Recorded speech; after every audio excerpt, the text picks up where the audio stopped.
Mastering the art of comparison. Positive, comparative, and superlative forms.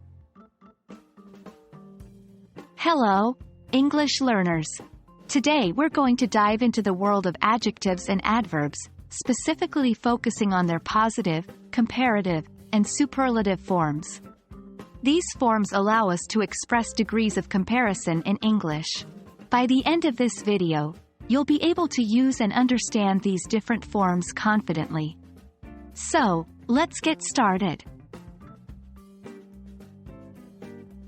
The degrees of comparison express differences in the qualities, quantities, or manner of action signified by adjectives or adverbs.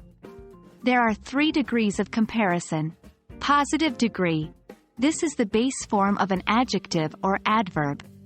It describes a quality but doesn't compare. For example, happy or quickly. Comparative degree.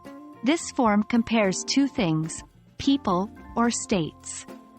For example, happier or more quickly. Superlative degree. This form compares more than 2 things, people or states. It refers to the highest degree of the quality. For example, happiest or most quickly. The positive degree is the simplest form.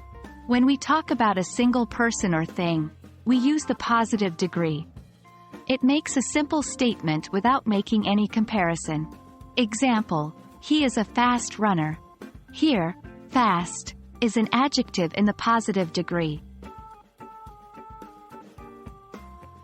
The comparative degree is used when we compare 2 things or people.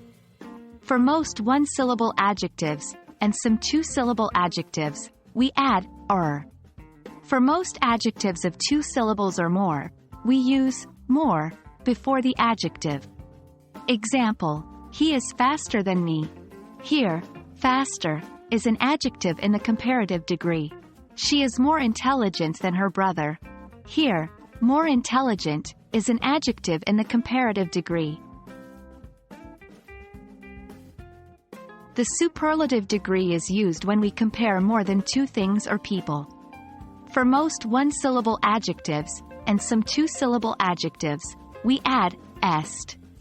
For most adjectives of 2 syllables or more, we use "most" before the adjective. Example, he is the fastest runner in the school. Here, fastest is a superlative adjective. She is the most intelligent student in the class. Here, most intelligent is a superlative adjective. There are some adjectives and adverbs that have irregular forms in the comparative and superlative. These words don't follow the regular est, or more, most rules. Examples: good, better, best. Bad, worse, worst. And that's it for our lesson on positive, comparative, and superlative forms of adjectives and adverbs. Remember, practice is key when it comes to mastering these degrees of comparison. So, try to use them in your daily English conversation. Hope this video was helpful and made the concept of degrees of comparison easier for you. Until next time, happy learning!